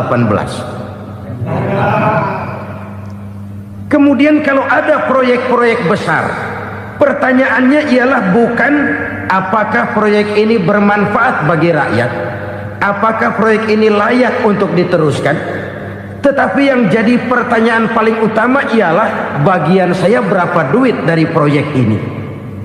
Kita bisa lihat proyek, mega proyek lahan 1 juta hektar di Kalimantan Tengah, triliunan rupiah, dan proyek itu gagal. SD Impres bulan ini diresmikan, bulan depan retak. Jembatan-jembatan bulan ini gunting pita, bulan depan runtuh. Kita ingkar dengan janji. Kita berkata kita bekerja untuk kepentingan rakyat, tapi kita tidak pernah mengenal rakyat itu. Apabila suatu kaum sudah mulai mengingkari janji, maka mereka akan dikuasai oleh musuh-musuh mereka. Akibatnya tersusunlah barisan-barisan sakit hati yang makin lama makin menjadi bola salju, menggelinding membesar, dan kemudian terjadilah hal-hal yang tidak kita inginkan lagi. Apabila suatu kaum sudah mengingkari janji, maka mereka akan dikuasai oleh musuh-musuh mereka. Ini penyebab bencana yang pertama. Kita tidak konsekuen. Tadinya kita dengan lantang teriak-teriak berantas korupsi, ganyang korupsi. Pada waktu kita belum mendapat kesempatan. Setelah kita naik punya kesempatan, rupanya korupsi enak juga dirasa. Terjadi pergeseran nilai, orang luntur, kehilangan idealisme awal. Lalu untuk menghibur diri, menutup kesalahan, kita gunakanlah pepatah bahwa tidak ada gading yang tak retak, bahwa kita harus mikul dhuwur mendem jero. Itu semua cuma sebagai dalih agar kesalahan kita tidak dibicarakan orang lain. Padahal kita sendiri yang mengingkari janji. Kita yang keluar dari komitmen awal kita. Kita berjanji melaksanakan Pancasila dan Undang-Undang Dasar 45 dengan murni dan konsekuen. Kita berjanji untuk menegakkan pemerintah yang bersih dan berwibawa. Namun dalam kenyataannya itu tidak kita laksanakan dengan sebagaimana mestinya. Kita bergeser, kita mengalami proses degradasi, peluncuran nilai, dan akhirnya terbentuklah barisan-barisan sakit hati yang semakin lama semakin membesar itu. Kita harus introspeksi. Memang kalau zaman sedang susah, biasanya kambing hitam laris, tukang kompor gentayangan. Itu dari dulu selalu mencari kambing hitam. Karena itu kita tidak bicara orang, kita tidak bicara siapa yang salah, kita bicara sistem, dan sistem itu bisa mengena siapa saja. Kalau orang sudah mulai mengingkari janji, bergeser dari komitmen awal, itu sudah mulai ia mengalami proses peluncuran, proses degradasi. Ini penyebab yang pertama. Kita tidak lagi konsekuen bahwa bumi, air, sumber daya alam adalah milik negara, dikuasai oleh negara, digunakan bagi sebesar-besar kemakmuran rakyat. Ternyata rakyat yang makmur itu tidak merupakan gambaran yang menyeluruh dari rakyat kita. Undang-undang dasar kita menganut ekonomi kekeluargaan, tapi yang kita praktekkan adalah ekonomi keluarga. Kalau bukan keluarga nggak dapat proyek. Kalau bukan keluarga nggak dapat macam-macam. Kekeluargaan kita rubah menjadi keluarga, timbullah penyakit nepotisme. Kita bergeser, kita ingkari janji, dan kita anggap kita atasnamakan rakyat. Rakyat cuma sekedar jadi address, rakyat cuma sekedar jadi alamat, tetapi kehidupan mereka tidak banyak berubah dan tidak banyak terangkat. Kaum muslimin rahimakumullah, ini penyakit yang pertama, penyebab bencana yang pertama. Yang kedua, kata Nabi, wa ma hakamu bighairi ma anzalallah. Apabila hukum yang diterapkan sudah tidak lagi bersumber dari hukum Allah, illa fasha fihimul faqru, maka akan bertebaranlah kemiskinan di mana-mana.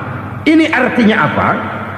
Apabila hukum tinggal sebuah stempel, apabila hukum sudah diatur menurut kepentingan, apabila hukum sudah tidak lagi ditegakkan secara adil, maka kemiskinan merambah di mana-mana. Hukum diatur menurut selera orang yang sedang berkuasa, maka yang benar bisa jadi salah, yang salah bisa jadi benar.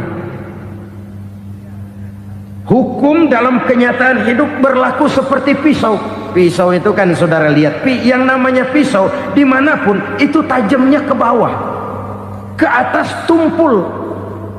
Kalau hukum itu, kalau untuk rakyat, hukum itu tajam bukan main, cepat sekali dilaksanakan. Tapi giliran menengah ke atas, yang gedean dikit berbuat salah, hukum tompul. Hukum pura-pura tidak dengar. Akibatnya terluka rasa keadilan rakyat. Satu kasus rakyat diam, dua kasus rakyat diam, tiga kasus rakyat diam, kasus terakumulasi di hati rakyat. Luka rasa keadilan, dan itu menjadi sumber bencana. Penjarahan, kita tidak setuju itu, tapi kita harus melihat kausalnya. Itu kan tidak berdiri sendiri. Itu kan karena terlukanya rasa keadilan rakyat, melihat kesempatan ini tidak merata. Kalau rakyat ini yang ngajukan kredit ke bank, walaupun jumlahnya cuma jutaan, ratusan ribu, susahnya 17 setan. Tapi ada orang-orang tertentu yang agunannya palsu, jaminannya palsu, bawa kata belece, bukan cuma miliaran, triliunan kredit bisa keluar. Terluka rasa keadilan, hilangnya kesempatan. Rakyat cuma dapat kesempitan, jarang dapat kesempatan. Dari lukanya rasa keadilan ini. Memang ya entah lipstick, entah basa-basi, dibentuklah tim ini, dibentuklah badan pengawas ini, dibentuklah tim ini. Kalau membentur tahu, hancur tahu. Tapi kalau tim yang dibentuk membentur karang, bukan karangnya yang hancur biasanya, timnya yang bubar. Kenapa? Yang dibentur batu karang yang sangat keras. Kita main-main dengan hukum. Kita tidak konsekuen dengan hukum. Luka rasa keadilan dan itu terakumulasi. Edi Tamsil, rakyat tahu, terakumulasi. Menguap begitu saja. Kasus-kasus lain rakyat tahu, menguap begitu saja. Ketidakadilan terakumulasi, mengendap di hati rakyat, menunggu ledakan. Pada saat sumbu meledak, rakyat tidak bisa dibendung lagi. Oke, kita tidak setuju dengan penjarahan, tapi jangan melihat itu sebagai peristiwa yang berdiri sendiri. Kenapa itu terjadi? Kausalnya kenapa? Oke, kita tidak setuju memang, tapi yang dijarah oleh rakyat kan memang cuma untuk perut. Yang dijarahkan beras, yang dijarahkan televisi, yang dijarahkan kulkas yang masih bisa dihitung, yang memang real untuk kebutuhan rakyat. Penjara berdasi kepala botak yang menguras uang rakyat habis-habisan, enak saja melenggang dalam kehidupan ini. Makin terluka rasa keadilan rakyat. Apabila hukum yang diterapkan sudah menyimpang dari keadilan yang diajarkan Allah, fasyafihimul fakru, bertebaranlah kemiskinan. Aneh, memalukan, memilukan. Sebuah negara agraris yang katanya pulaunya hijau royo-royo, gemari palau jenawi toto tentem kertora harjo,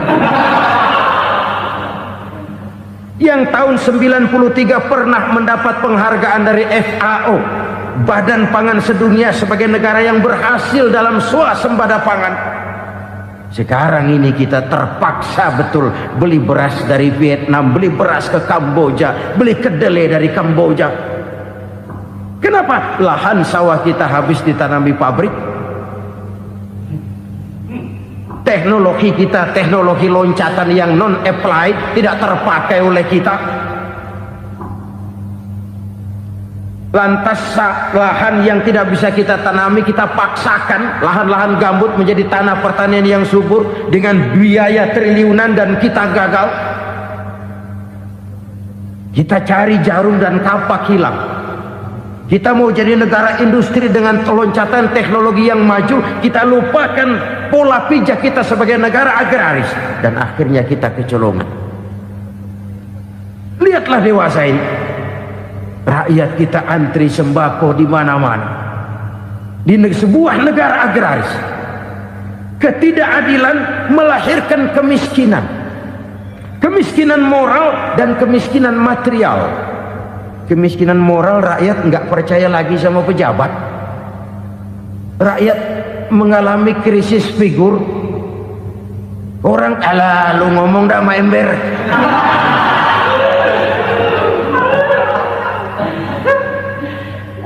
Penataran yang menghabiskan biaya miliaran itu melahirkan pejabat-pejabat korup. Pengawasan yang menghabiskan biaya miliaran itu ternyata impoten, mandul. Kemiskinan moral. Jujur saya berkata, saudara-saudara, setelah pintu reformasi dibuka, itu yang masuk memang macam-macam. Ada yang memang punya tujuan murni, konsekuen dan punya konsep. Ada yang nunggu di tikungan, begitu mobil lewat nyamber pintu, berangkat ikut reformasi. Ada yang memanfaatkan momentum, mumpung untuk nyampein unek-unek, ngerti nggak, pokoknya ngomong. Sehingga keadaan semakin rancu, kebingungan semakin menjadi-jadi, masalah yang paling urgen tidak terselesaikan. Sekarang ini orang berpikir mendingan jadi pala ular daripada jadi buntut macan. Buntut macan memang hebat macan, tapi kalau buntutnya cuma ugel-ugel di belakang buat apa? Mendingan jadi pala ular kecil juga nyaplok. Artinya ya biar kecil juga kalau punya partai kan gagah. Lalu rame-rame bikin partai kayak bikin arisan. Orang makin mengalami dislokasi. Semua mau jadi pahlawan, semua mau nomor satu, semua ngomong iya kalau bidangnya, kalau bukan makin rancu. Marilah lewat kesempatan ini saya mengajak kita untuk tahu diri. Biarkan politisi ngomong politik, biarkan ekonom menata ekonomi, biarkan praktisi bicara soal hukum, biarkan rakyat munajat, istighfar, mohon pertolongan Allah. Tahu diri kita. Kalau memang ayam, kukuruyuk aja dah. Kalau memang kucing, ayo ngeong. Kalau kambing, silahkan ngembe. Udah tahu ayam, ngeong bunyinya. Suaranya palas, orang nggak ngerti, bingung makin menjadi-jadi. Ibarat kesebelasan sepak bola bangsa kita sekarang ini, rame-rame mau bikin gol, kiper ikut nyerang sekarang.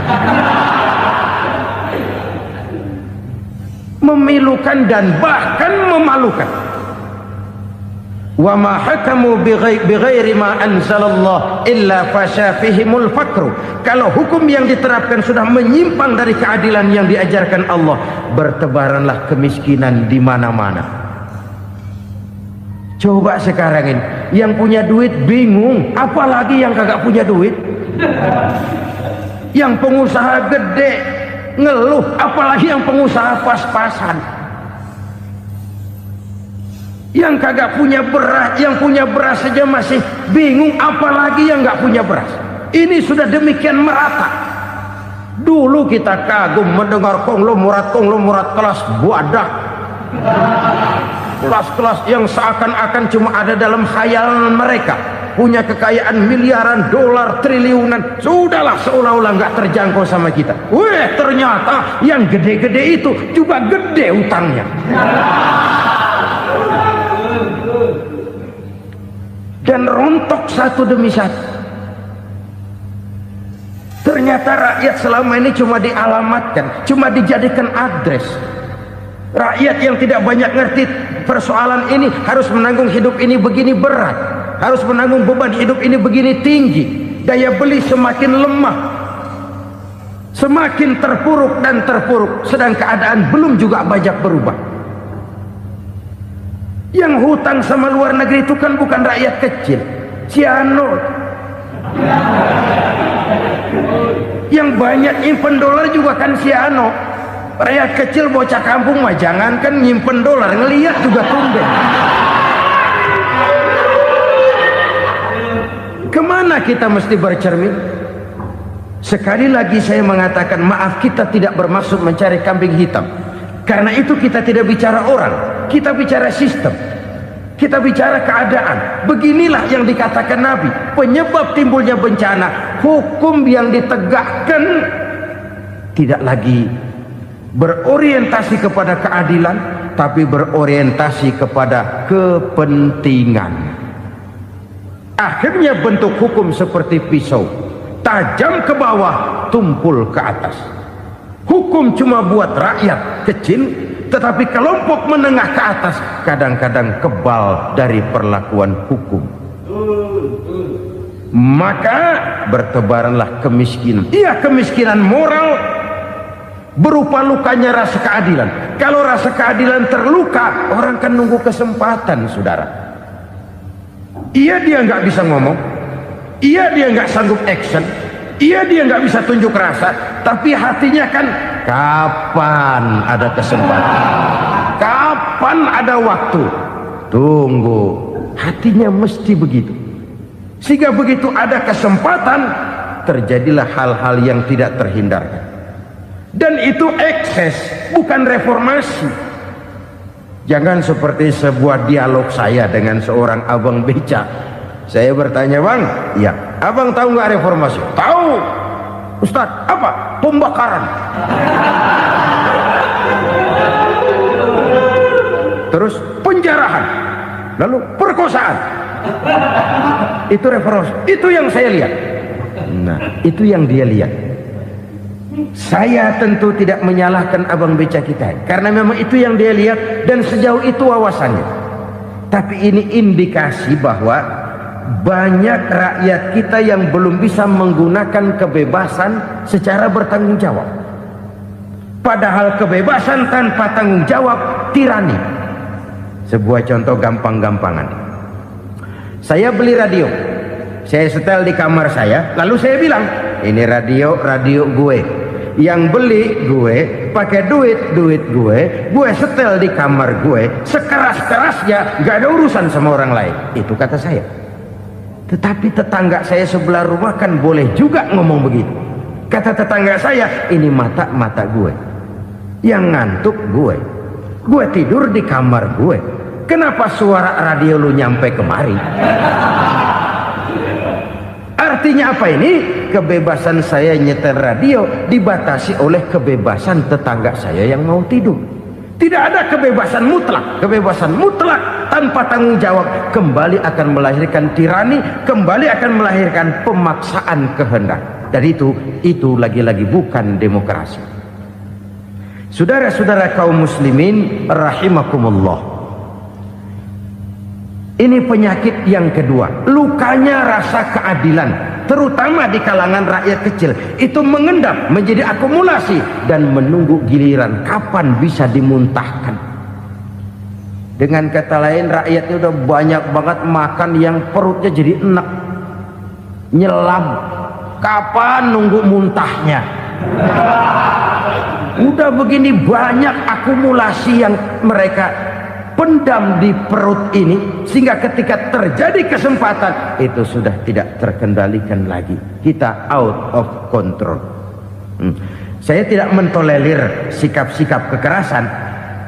Bahkan saya lebih cenderung bahwa kalau di rumah kita banyak tikusnya saja racuni, jangan rumah dibakar. Bahwa ada korupsi, ya, ada kolusi, memang ada nepotisme, tentu. Tetapi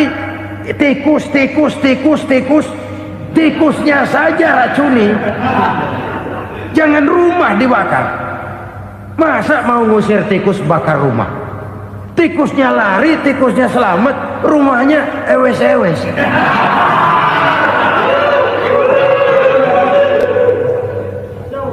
Tikus selamat, rumah nggak punya. Masalah nggak terselesaikan dengan sebagaimana yang kita harapkan. Kita sepakat ini negara hukum, dan di hadapan hukum semua manusia itu sama. Itu prinsip yang diajarkan Allah.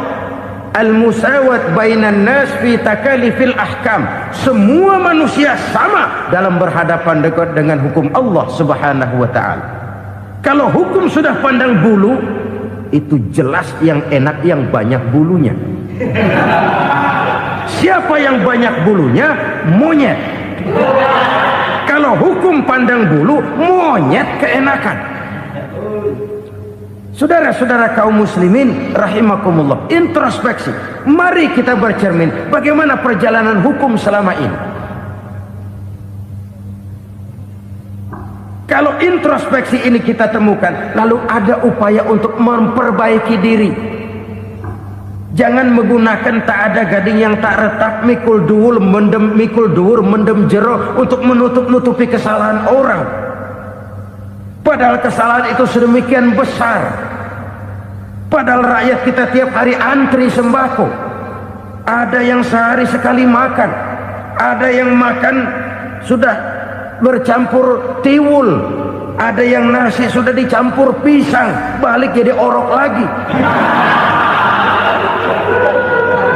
Macam-macam upaya rakyat untuk menangsal perut ini.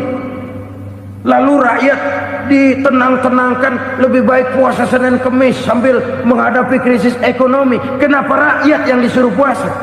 Kenapa bukan pejabatnya yang puasa lebih dulu untuk kemakmuran rakyat? Kalau rakyat yang memang perutnya udah gepeng disuruh puasa, makin krempeng perutnya. Artinya pejabat harus punya sense of politics.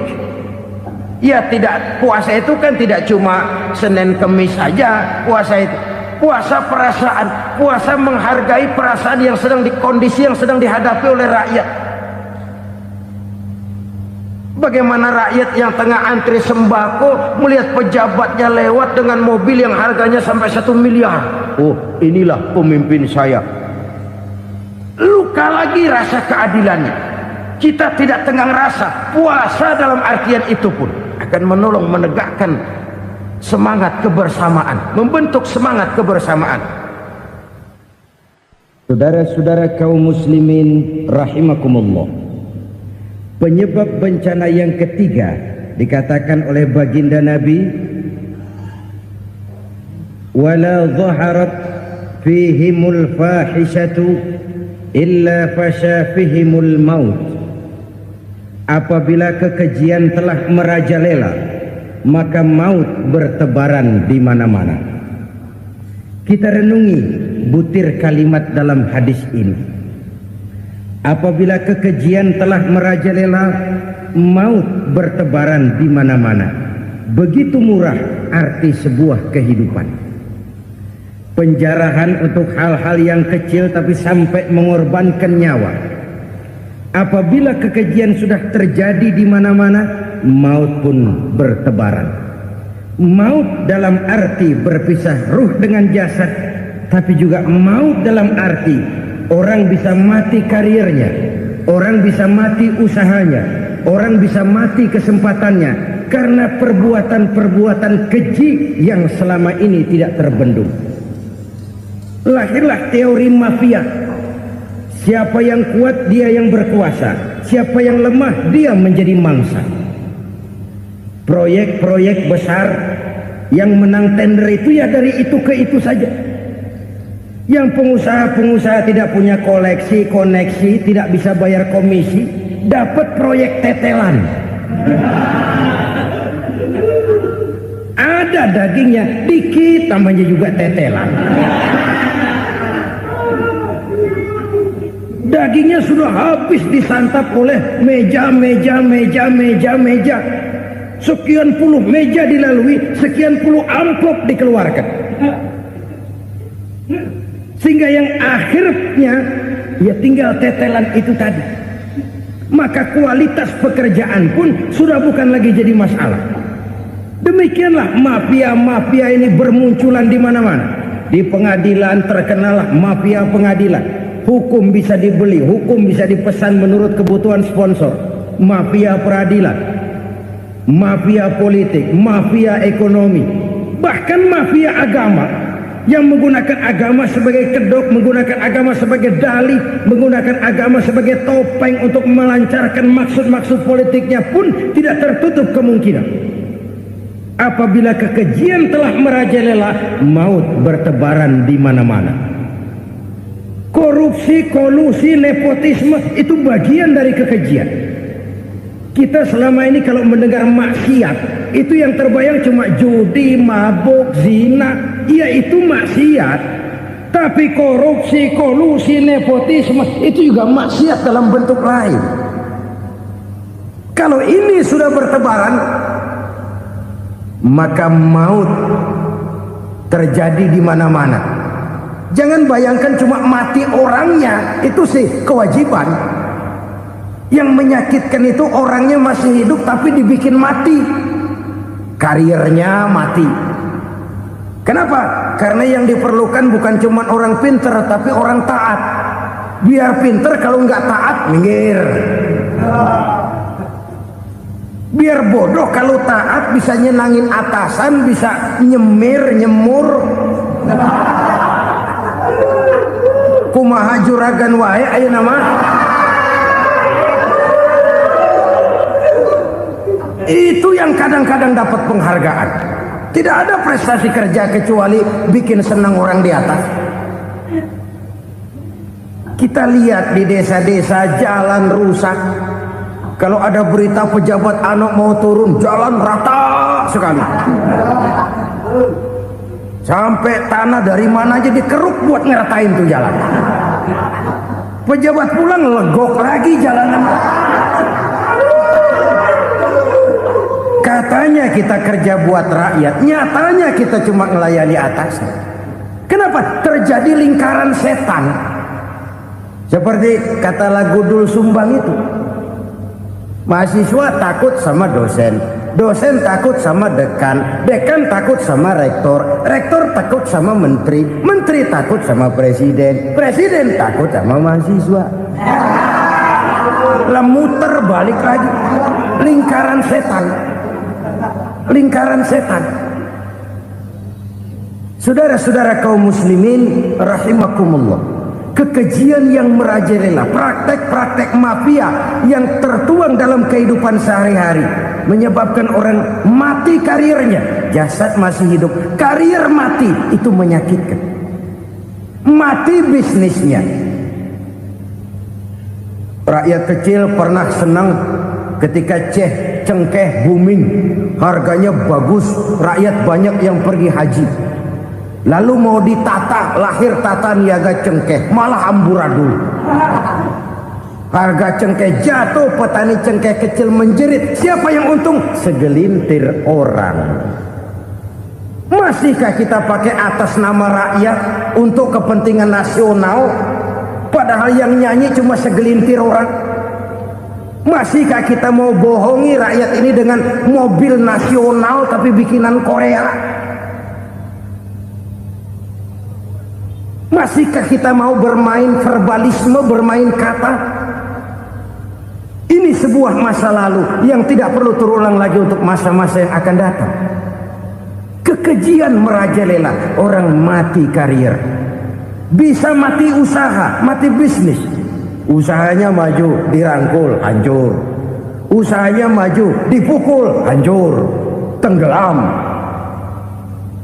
Bahkan yang memilukan dan memalukan badan-badan usaha milik negara itu dikebiri sedemikian rupa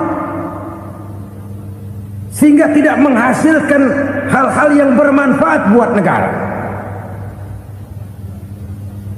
Saudara-saudara kaum muslimin rahimakumullah, kalau nafsu yang sudah mengatur itu semua, maka kekejian pun merajalela. Orang sudah pakai teori mafia, yang kuat dia yang menang, yang kuat dia yang berkuasa, yang lemah silakan minggir di sudut-sudut kehidupan. Kalau kekejian seperti ini merajalela, maut bertebaran di mana-mana. Banyak orang mati karirnya, banyak orang mati usahanya, banyak orang mati imajinasinya. Sekarang ini dalam dunia seni yang banyak karyawan seni, bukan seniman. Seniman itu kan dilahirkan, lain seniman, lain karyawan seni.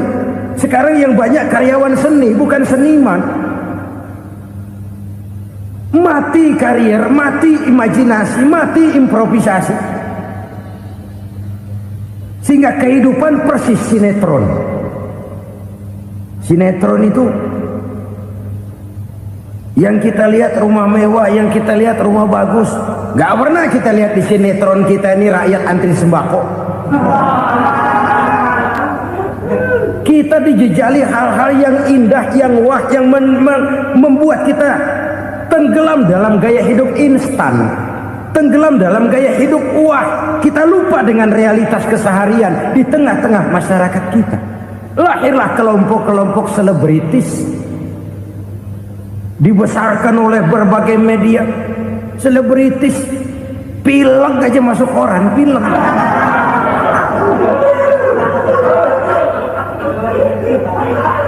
Rakyat yang pingsan antri beras nggak masuk koran. Rakyat yang semaput antri minyak nggak masuk koran. Selebritis panok masuk koran.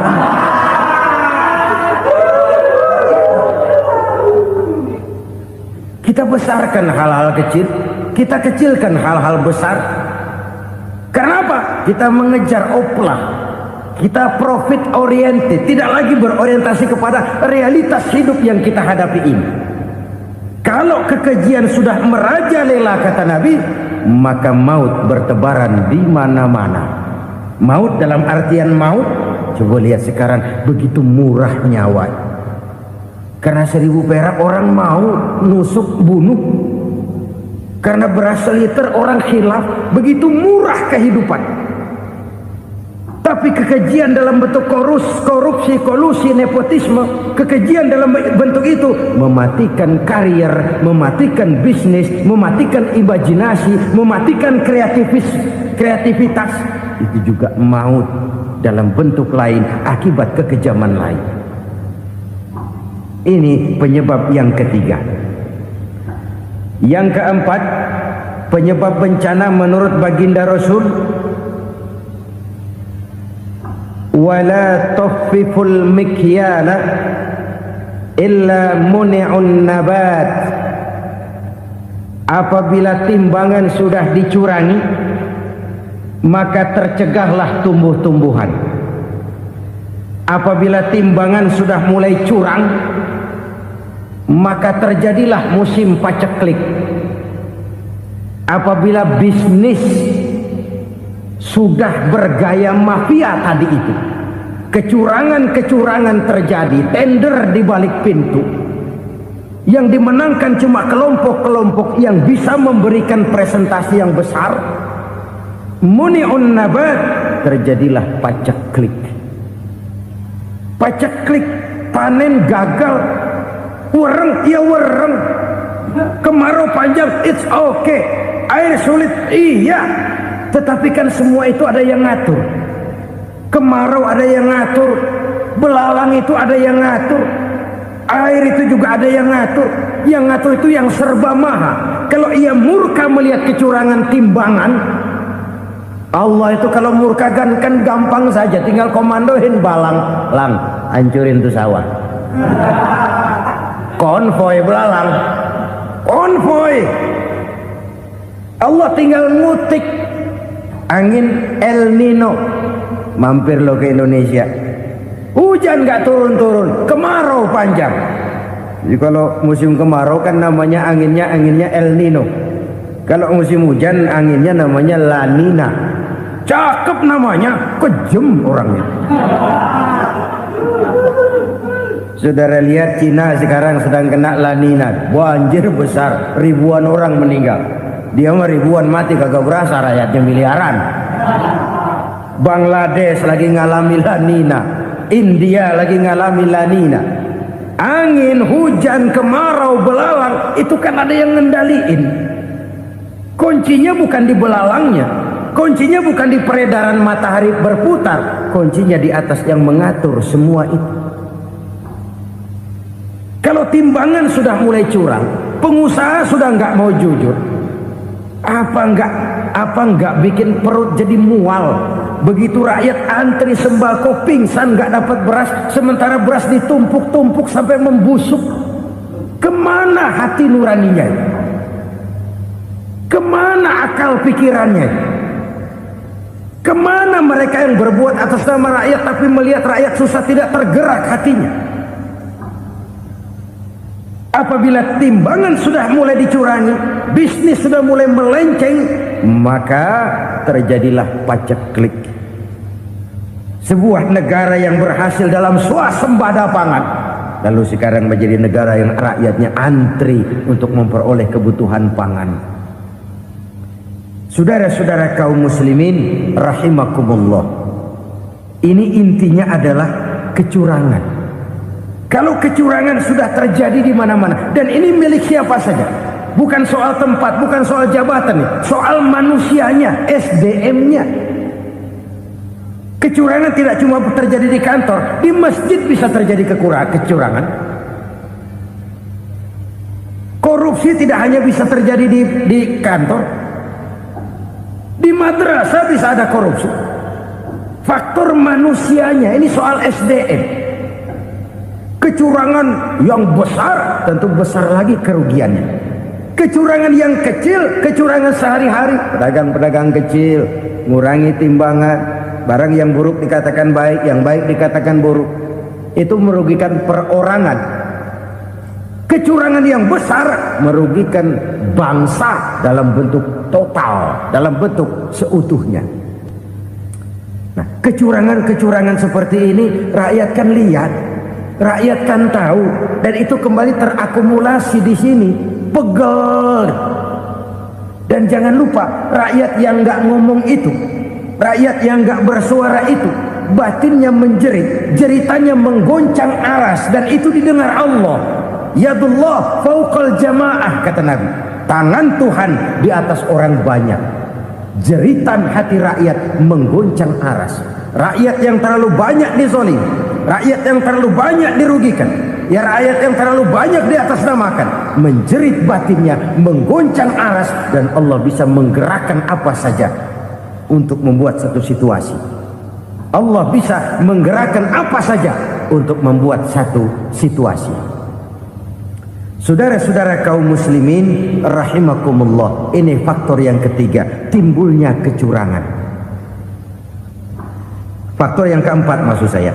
Yang kelima, penyebab timbulnya bencana menurut baginda Nabi, wala muni'uz zakat wala muni'uz zakat illa hubbisa anhumul qatru. Apabila zakat enggan dibayar, maka tercegahlah qatrun. Qatrun ini kalau bahasa kita sembako. Maka tercegahlah kebutuhan-kebutuhan yang kita perlukan. Ini, kita tidak meragukan bahwa yang kita tuju adalah masyarakat yang adil dalam kemakmuran dan makmur dalam keadilan. Nah, antara kemakmuran dan keadilan ini memang sering tidak bisa berjalan seiring. Pada saat kemakmuran kita kejar, ekonomi kita pacu, ada nilai-nilai keadilan yang tertinggal. Pada saat nilai keadilan kita tegakkan benar-benar, ada unsur-unsur kemakmuran yang terabaikan. Oke, kita bisa mengatakan kasus. Oke, kita bisa mengatakan itu sebagian kecil. Tapi kalau sebagian kecil, lama-lama kan jadi sebagian besar. Oke, kita mengejar kemakmuran. Pertanyaannya, kemakmuran untuk siapa?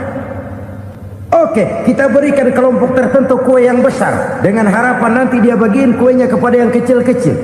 Tapi kenyataan, mereka yang dapat kue besar akhirnya malah lupa diri dan lupa daratan. Mau makin besar, malah memeras yang kecil-kecil ini. Sekarang kan yang kecil modali yang besar. Ramai-ramai buka bank, ternyata kamuflase. Uang banknya untuk kredit perusahaannya sendiri. Nasabahnya rakyat kecil. Artinya apa? Rakyat kecil disuruh modalin orang yang udah gede. Ini kan sambar geledek urusan.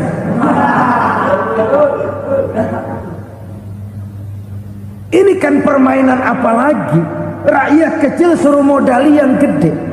Nasabahnya rakyat kecil, kumpulkan uangnya di bank, kucurkan kredit kepada perusahaannya sendiri. Bukankah itu rakyat kecil suruh modali yang gede? Sudah begitu kejamkah kita untuk meraih keuntungan dengan mengorbankan orang kecil ini? Sudah tidak bicara lagi kah nurani kita melihat penderitaan orang yang semakin susah ini? Kalau zakat enggan dibayar, padahal zakat 2,5% saja, 2,5% saja.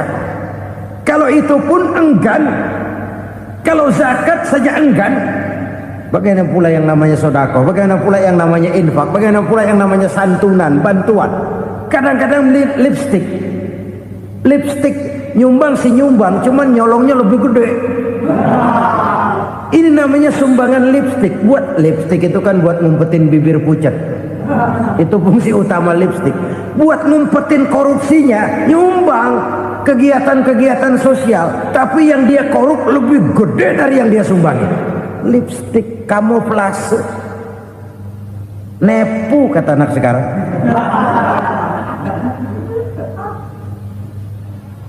Saudara-saudara kaum muslimin rahimakumullah.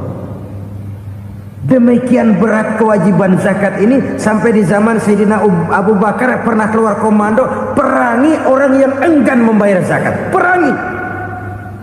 Karena fungsi zakat adalah menjembatani antara si kaya dengan si miskin. Bahwa ada kemiskinan itu Qur'ani.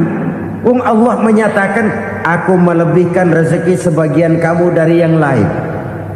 Ini kan kesenjangan. Allah melebihkan rezeki sebagian kamu dari yang lain. Ada itu. Tetapi itu berjalan secara nature. Nah, kalau direkayasa, yang kaya semakin kaya, yang miskin semakin terpuruk, yang sudah besar dapat proyek besar, yang kecil dapat tetelan. Ini kan rekayasa namanya. Kesenjangan yang direkayasa ini yang kita harus kikis. Nah, fungsi zakat menjembatani dari sisi sosial. Dari sisi pribadi, Nabi berpesan, zakku amwalakum biz zakat. Bersihkan hartamu dengan zakat. Sekarang ada istilah nyuci uang. Uang hasil korupsi itu bisa dicuci, dijadikan uang bersih. Bukan pakai rinso, bukan. Pakai politiknya koruptor, diolah sedemikian rupa sehingga jadi uang resmi. Sudah memutik, itu termasuk yang disebut kejahatan kerah putih, white collar crime. Kejahatan kerah putih, kejahatan pakai dasi, kejahatan kelas kakap. Makanya orang mendingan goblok kagak bener daripada pinter kagak bener. Goblok kagak bener itu gampang ngurusinnya. Pinter kagak bener, ini yang berabe bener ngurusinnya.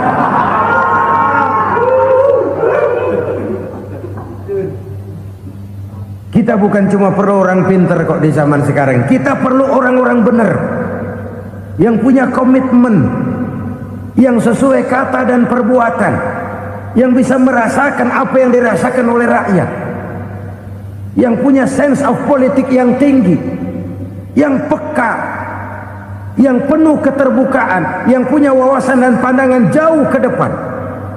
Dari sisi pribadi, zakat itu membersihkan harta kita. Ya, dia tercampur dengan yang subuhat, dia bahkan mungkin tercampur dengan sedikit-sedikit yang haram. Itu zakku amwalakum biz zakat. Bersihkan hartamu dengan zakat itu. Pada sisi sosial ia menjembatani, pada sisi pribadi ia membersihkan harta kita. Karena itu kalau kita minta berdoa minta rezeki, syarat rezeki itu halalan thayyiban wasi'an. Nggak pernah kurang dari 3 itu. Halal, bagus, banyak. Halal, bagus, tapi sedikit, susah ngaturnya. Halal, banyak, tapi kurang bagus, buat apaan? Bagus, banyak, tapi haram, enggak ada artinya. Sebab kata Imamul Ghazali, kalau kau terlalu suka memakan makanan yang haram, dikunyah masuk ke dalam perut besar, digiling oleh perut besar, menghasilkan energi, menggerakkan sel-sel pembuluh saraf, kau juga akan cenderung berpikir yang haram. Kalau sudah cenderung berpikir yang haram, perbuatan pun akan mengarah kepada perbuatan-perbuatan yang haram. Dulu waktu kelompok Jimbaran 200 konglomerat Indonesia kumpul, dihimbau supaya sekian persen kasih pengusaha-pengusaha lemah. Itu kan cuma sekedar belas kasihan, tidak banyak menolong keadaan. Dan bukan itu yang diperlukan pengusaha-pengusaha kecil. Yang diperlukan adalah berikan kami kesempatan seperti mereka dapat kesempatan. Berikan kami peluang seperti mereka juga dikasih peluang.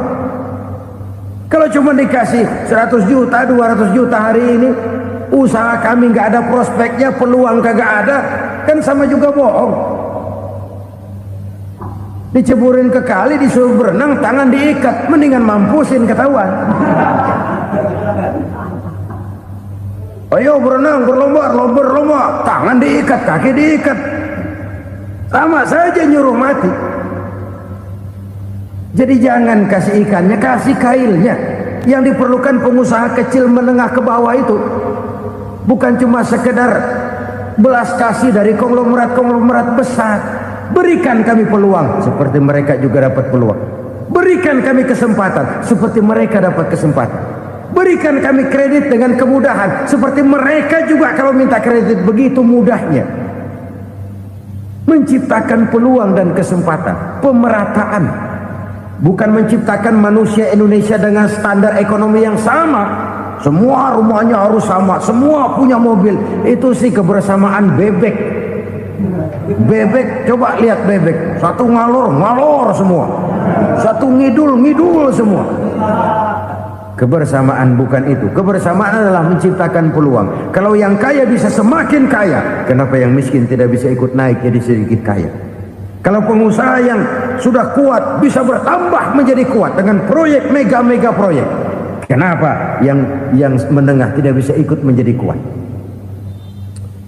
Dan kenapa kekejian itu merajalela? Kita dengar lewat berita-berita PLN tekor, PLN hutang. Kenapa? Dia beli listrik dari swasta yang belinya lebih mahal daripada penjualannya. Artinya dia beli itu listrik dari perusahaan listrik swasta, dia jual kepada rakyat lagi. Harga jualnya lebih murah daripada dia beli kepada swasta. Kenapa? Ada tekanan lagi tuh. Biasa siklus lagi. Hukum Boyle. Atas neken, paling bawah gepeng. Ya kita nih rakyat kecil, emang nasibnya gepeng terus. Saudara-saudara kaum muslimin rahimakumullah, dari 5 penyebab bencana ini kita ambil kesimpulan untuk sebuah renungan dan introspeksi kita bersama. Pertama, mengingkari janji, padahal janji itu yang lebih tinggi nilainya adalah di hadapan Allah Subhanahu wa ta'ala. Baik wakil-wakil rakyat di parlemen maupun pemimpin-pemimpin rakyat di dalam kabinet, apabila memangku suatu jabatan, selalu mereka mengawali dengan sumpah, dan sumpah itu dimulai dengan demi Allah. Sadarkah kita pada saat itu kita ucapkan bahwa kita sudah mempertaruhkan Allah untuk jabatan yang kita pegang? Kita sudah mempertaruhkan nama Allah untuk posisi yang dipercayakan kepada kita. Sadarkah kita bahwa menyia-nyiakan itu satu dosa yang sangat besar, yang tidak hanya kepada Allah tetapi juga kepada rakyat yang kita wakili, kepada rakyat yang kita pimpin. Cukuplah sudah rakyat dijadikan adres, umat dijadikan alamat sebagai numpang. Marilah kita kembali kepada komitmen awal dengan jujur kepada janji kita sendiri. Lalu yang kedua, kekejian, baik berupa korupsi, kolusi, nepotisme, dan perbuatan-perbuatan lain akan melahirkan kemiskinan. Kekurangan pangan bukan satu-satunya yang menyebabkan rakyat menderita. Lukanya rasa keadilan terakumulasi di hati rakyat, dan jeritan hati rakyat mengguncang aras. Kalau Allah murka, Allah bisa melakukan apa saja untuk menciptakan suatu kondisi. Faktor yang ketiga adalah praktek mafia menebarkan maut, baik orang yang mati jasad dan rohaninya maupun orang yang mati karirnya, mati kejujurannya, mati usahanya, mati imajinasinya. Hilang kreativitas kita sebagai bangsa. Faktor yang keempat, kecurangan-kecurangan di bidang usaha, di bidang tender, mengandalkan menjual kekuasaan. Dan memang repot kalau penguasa jadi pengusaha.